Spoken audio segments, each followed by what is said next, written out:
மாண்புமிகு கணேஷ்குமார். மாண்புமிகு பேரவைத் தலைவர் அவர்களே வணக்கம். ஆங்கிலத்தில் பொதுவாக ஸ்மால் இஸ் பியூட்டிஃபுல் என்று சொல்வார்கள். அதற்கு ஏற்பால் போல்தான் நம்முடைய வரலாறு தொடர்ச்சியாக இருந்து கொண்டிருக்கிறது. இன்னும் உதாரணத்துக்கு சொல்ல வேண்டும் என்று சொன்னால், சுதந்திரம் அடைந்த மெட்ராஸ் பிரசிடென்சியில் அன்றைக்கு மொத்தம் 12 மாவட்டங்கள் தான் இருந்தன. காலப்போக்கில் நிர்வாக வசதிக்காக இன்றைக்கு 38 மாவட்டங்களாக அவை பிரிக்கப்பட்டிருக்கின்றன. இன்னும் சொல்ல வேண்டும் என்று சொன்னால், இன்னைக்கு கூட பரப்பளவில் பெரிதாக இருக்கக்கூடிய திண்டுக்கல், திருவண்ணாமலை, ஈரோடு, சேலம் போன்ற மாவட்டங்களை எல்லாம் பிரித்து புதிய மாவட்டங்களை உருவாக்க வேண்டும் என்ற கோரிக்கைகள் இந்த அவையிலேயே பல்வேறு உறுப்பினர்களால் எழுப்பப்பட்டு வருகிறது. இன்னும் சொல்ல வேண்டும் என்று சொன்னால், உள்ளாட்சி துறையில் 10 ஆண்டுகளுக்கு ஒரு வரை தொகுதி மறுவரை செய்யப்பட்டு வருகிறது. அது மட்டும் இல்லாமல் நீங்கள் மாநகராட்சி என்று பார்த்தீர்கள் என்று சொன்னால், தமிழ்நாட்டில் ஒரே ஒரு மாநகராட்சி தான் முன்பு இருந்தது, சென்னை மாநகராட்சி மட்டும்தான். காலத்திற்கு ஏற்பால் போர் முதல் கட்டமாக கோயம்புத்தூரையும் மதுரையும் நகராட்சியாக இருந்ததை தரம் உயர்த்தி மாநகராட்சியாக மாற்றினார்கள். அதற்கு பிறகு திருச்சி, சேலம், நெல்லை என்று 6 மாநகராட்சிகளானது. படிப்படியாக இன்றைக்கு தமிழ்நாட்டில் 25 மாநகராட்சிகள் இருக்கிறது.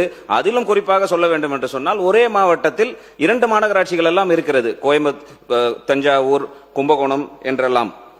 இவையெல்லாம் கூட பார்த்தால் நிர்வாகத்திற்காக அவ்வாறு பிரிக்கப்பட்டு வருகிறது. அரசியல் கட்சிகள் என்று எடுத்துக்கொண்டால் கூட கடந்த காலங்களில் மிகப்பெரிய கட்சிகளாக சொல்லக்கூடிய திமுகவும் சரி, அண்ணா திமுகவும் சரி, தங்களுடைய கட்சி நிர்வாகத்திற்காக வருவாய் மாவட்டத்திற்கு 1 மாவட்ட செயலாளர்கள் வைத்திருந்தார்கள்.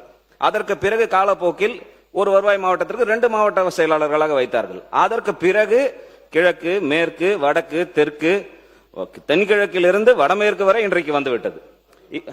மத்திய கூட வந்துருச்சு. அப்படி பார்க்கும் பொழுது இதை விட இன்னும் அதிகமாக சொல்ல வேண்டும் என்று சொன்னால், இன்னைக்கு தமிழ்நாட்டில் ஒரு தனிபெரும் கட்சி, சிங்கிள் லார்ஜஸ்ட் பார்ட்டியாக இருந்து கொண்டிருப்பது தமிழக வெற்றி கழகம். அப்படி தமிழக வெற்றி கழகத்தில் எடுத்துக்கொண்டால் கூட ஒரு தொகுதிக்கு ஒரு மாவட்ட செயலாளர் என்ற அடிப்படையில் வைத்துக் கொண்டு இருக்கக்கூடிய சூழ்நிலையில் இந்தியாவினுடைய மொத்த வாக்காளர்களுடைய எண்ணிக்கை 97,98,00,000 இன்றைக்கு இருப்பதோ 543 தொகுதிகள் தான். கிட்டத்தட்ட நம்ம 100 கோடி வாக்காளர்களை நெருங்கி கொண்டிருக்கக்கூடிய சூழ்நிலையில் இது அளவீடு என்று எடுத்து பார்த்தீங்கன்னா, சராசரியா ஒரு நாடாளுமன்ற தொகுதிக்கு 18 லட்சம் வாக்காளர்கள் கிட்ட வருகிறார்கள். மக்கள் தொகை என்று எடுத்தால் அது ஒரு 20 லட்சமாக இருக்கும். தமிழ்நாட்டில் அப்படியே பார்த்தீங்கன்னா, தமிழ்நாட்டுடைய மொத்த வாக்காளர்களுடைய எண்ணிக்கை 5,73,00,000, கிட்டத்தட்ட 6 கோடி வாக்காளர்களை நாம் நெருங்கி கொண்டு இருக்கிறோம். அப்படி நீங்க கணக்கெடுத்து பார்த்தீங்க என்று சொன்னால் இருப்பதோ 39 தொகுதி. அந்த 39 தொகுதிக்கு எடுத்தீங்கன்னா கிட்டத்தட்ட 14.5 லட்சத்திலிருந்து 18 லட்சம் வரை இருக்கும். கடந்த நாடாளுமன்ற தேர்தலில் கூட நான் ஆரணி நாடாளுமன்ற தொகுதியில் போட்டியிட்டு வெற்றி வாய்ப்பை இழந்தவன். அந்த தொகுதியில் 15 லட்சம் வாக்காளர்கள், கிட்டத்தட்ட 17 லட்சம் மக்கள் தொகை இருக்கக்கூடிய வாய்ப்புகள் இருக்கிறது. இப்ப உலக நாடுகளில் எடுத்துக்கிட்டீங்கன்னா, ஐநா சபையில் அங்கீகரிக்கப்பட்ட நாடுகள் 195, அங்கீகரிக்கப்படாத நாடுகளை எல்லாம் சேர்த்தால் 230. இப்படி நீங்க அந்த நாட்டுகளுடைய மக்கள் தொகையும் நம்முடைய தொகுதியினுடைய வாக்காளர்களின் எண்ணிக்கையும் கணக்கிட்டாலே கூட ஆரணி நாடாளுமன்ற தொகுதி 43வது பெரிய நாடிற்கு சமமாக இருந்து கொண்டிருக்கும். உதாரணத்துக்கு சொல்ல வேண்டும் என்று சொன்னால், Iceland, Maldives, Brunei, Malta, Cyprus போன்ற நாடுகளின் மக்கள் தொகையை விட ஒரு நாடாளுமன்ற தொகுதியினுடைய வாக்காளர்கள் மிக அதிகமாக இருந்து கொண்டிருக்கக்கூடிய சூழ்நிலை இன்னைக்கு இருந்து கொண்டிருக்கிறது. இதையெல்லாம் கருத்தில் வைத்து கடந்த காலங்களில் இந்த தீர்மானத்தை, இந்த ஒரு சட்ட முன்வடிவை மத்திய அரசாங்கம் கொண்டு வந்த முயற்சித்த பொழுது அன்றைக்கு ஆளுங்கட்சியாக இருந்த திமுக 5/3/2025 ஆண்டு ஒரு அனைத்து கட்சி கூட்டத்தை கூட்டினார்கள். அந்த கூட்டத்தில் திமுக பங்கேற்றது, அண்ணா திமுக பங்கேற்றது, பாட்டாளி மக்கள் கட்சியின் சார்பாக பாட்டாளி மக்கள் கட்சியினுடைய தலைவர் மருத்துவர் அன்புமணி ராமதாஸ் பங்கேற்றார், தமிழக வெற்றி கழகமும் பங்கேற்றது. தமிழக வெற்றி கழகத்தின் சார்பாக அப்போதைய பொதுச் செயலாளர் மரியாதைக்குரிய மாண்புமிகு நீர்வளத்துறை அமைச்சர் மரியாதைக்குரிய அண்ணன் என் ஆனந்த் அவர்கள் அந்த கூட்டத்தில் கலந்து கொண்டார்கள். காங்கிரஸ் கட்சியின் சார்பாக தற்போது இருக்கக்கூடிய அமைச்சர் மதிப்புக்கும் மரியாதைக்குரிய மாண்புமிகு அமைச்சர் ராஜேஷ் அவர்கள் கலந்து கொண்டார்கள். அதேபோல் காங்கிரஸ் கட்சியினுடைய தலைவர் செல்வ பெருந்தகை அவர்கள் கலந்து கொண்டார்கள். விடுதலை சிறுத்தைகள் கட்சி என்று நீங்கள் எடுத்துக்கொண்டால் அதனுடைய பொதுச் செயலாளர் மதிப்புக்கும் மரியாதைக்குரிய அண்ணன் தொல் திருமாவளவன் அவர்கள் அந்த கூட்டத்தில் பங்கேற்றார். அவருடைய நாடாளுமன்ற உறுப்பினர் மரியாதைக்குரிய ரவிக்குமார் அவர்களும் பங்கேற்றார்கள். மதிமுக சார்பில் அதனுடைய பொதுச் செயலாளர் வைகோ அவர்கள் பங்கேற்றார். இந்திய கம்யூனிஸ்ட் கட்சியின் சார்பாக அப்போதைய அவர்களுடைய தலைவர் மரியாதைக்குரிய தோழர் முத்தரசன் அவர்கள் அப்பொழுது பங்கேற்றார்கள். மார்க்சிஸ்ட் கம்யூனிஸ்ட் கட்சியின் சார்பாக அதனுடைய தோழர் தலைவர் மரியாதைக்குரிய சண்முகம் அவர்கள் அன்றைக்கு பங்கேற்றார்கள். அது மட்டும் இல்லாமல் இந்த அவையில் இருக்கக்கூடிய சட்டமன்ற உறுப்பினர்களாக இருக்கக்கூடிய மரியாதைக்குரிய சட்டமன்ற உறுப்பினர் ஜவஹர் உல்லா அவர்களுக்கும் மரியாதைக்குரிய சட்டமன்ற உறுப்பினர் தமிமுன் அன்சாரி போன்ற அனைத்து கட்சி பிரதிநிதிகள் மட்டுமல்லாமல் இயக்கங்களின் பிரதிநிதிகளும் பங்கேற்று அந்த கூட்டத்தில் பாட்டாளி மக்கள் கட்சியினுடைய தலைவர் மருத்துவர் அன்புமணி ராமதாஸ் முன்வைத்த கோரிக்கை என்னவென்று சொன்னால், இங்கே தமிழ்நாட்டை பொறுத்தவரை 2026ஆம் ஆண்டு எடுக்கப்படுகின்ற மக்கள் தொகை கணக்கெடுப்பின் அடிப்படையில் இந்த தொகுதி வரையறை நடத்தப்படுமே ஆனால் பாட்டாளி மக்கள் கட்சி அதை கடுமையாக எதிர்க்கும் என்று அந்த நேரத்தில் பதிவு செய்த கையோடு, அதே நேரத்தில் இன்றைக்கு 543 தொகுதிகளில் தமிழ்நாட்டில் 39 தொகுதிகள் இருக்கின்றன. விகிதாச்சார அடிப்படையில் எடுத்துக்கொண்டால் இது 7.18 வருகிறது.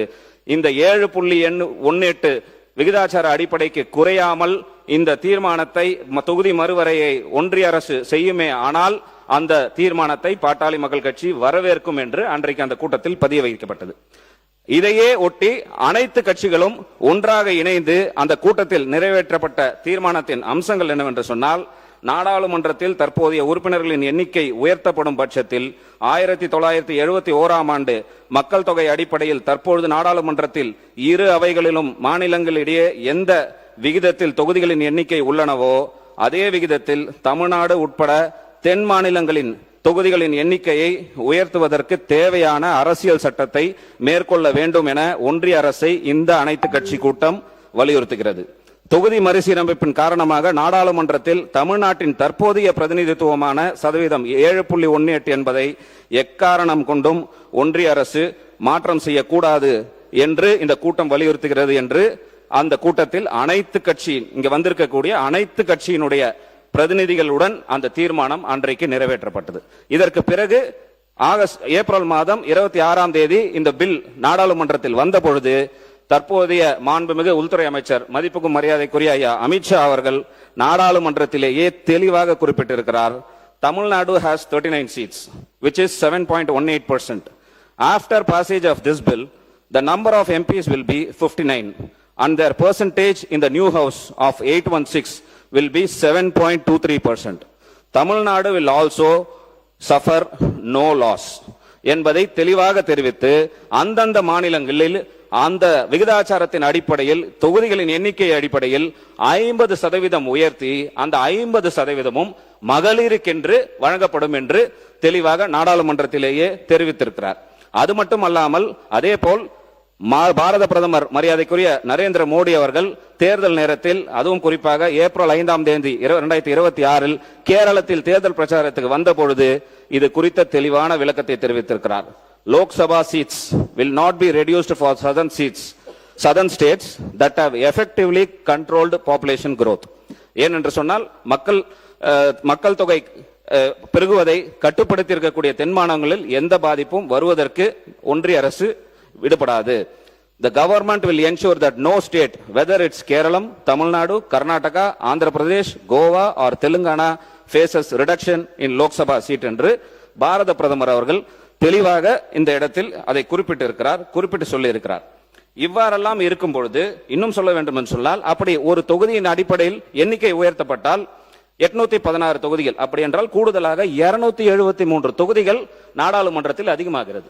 நீங்க சொல்வது போல 33% என்று நம்ம எடுத்துக்கொண்டால் 176 தொகுதிகள் தான் பெண்களுக்கு ஒதுக்கப்படும்.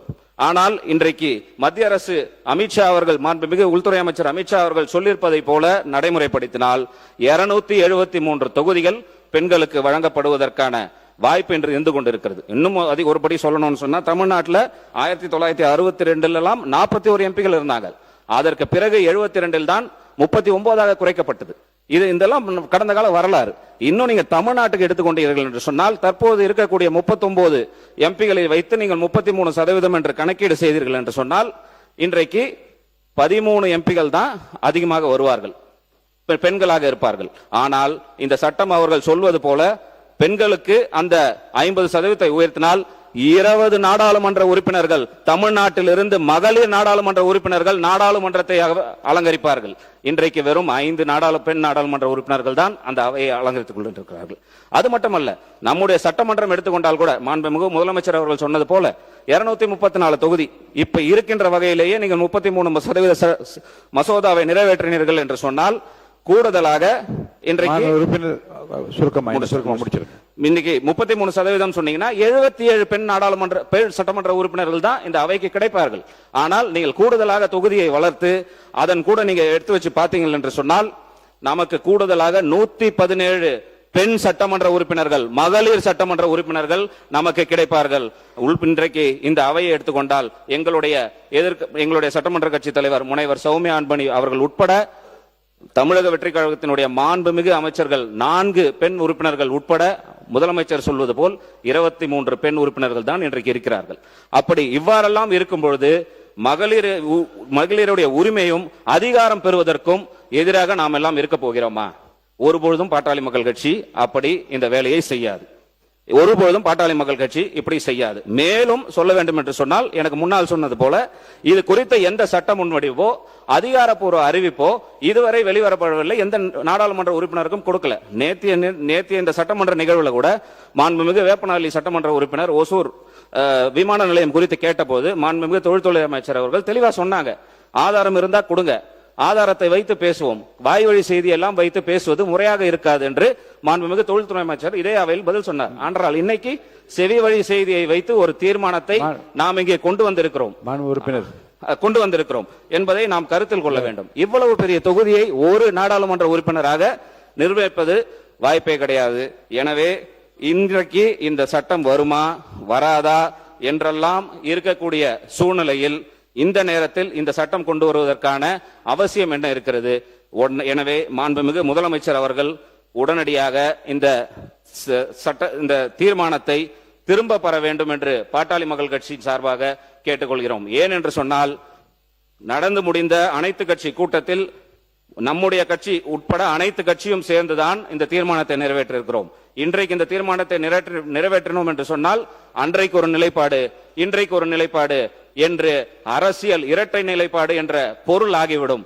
மேலும் இத்தீர்மானத்தை நிறைவேற்றுகிறீர்கள் என்று சொன்னால் இதில் ஒருமனதாக என்ற வாக்கியத்தை நீக்க வேண்டும் என்று தெரிவித்துக் கொண்டு, ஏனென்றால் பாட்டாளி மக்கள் கட்சி நீங்க உங்க கருத்தை மட்டும் சொல்லி முடியும். எந்த வாக்கியத்தை போட்டு நிறைவேற்றுவதை பற்றி நான் முடிவெடுப்பேன். ஏன் அந்த ஒருமனதாக என்ற வார்த்தை அந்த தீர்மானத்தில் இருக்க வேண்டாம் என்று நாங்கள் கேட்டுக்கொள்வதற்கு காரணம், இந்த தீர்மானத்தை பாட்டாளி மக்கள் கட்சி பெண்களின் உரிமைக்காகவும் அவர்கள் அரசியல் அதிகாரம் பெறுவதற்கும் எதிராக நாங்கள் பார்க்கின்ற காரணத்தினால் இந்த தீர்மானத்தை நாங்கள் ஆதரிக்கவில்லை என்று கூறி அமர்கிறேன். நன்றி.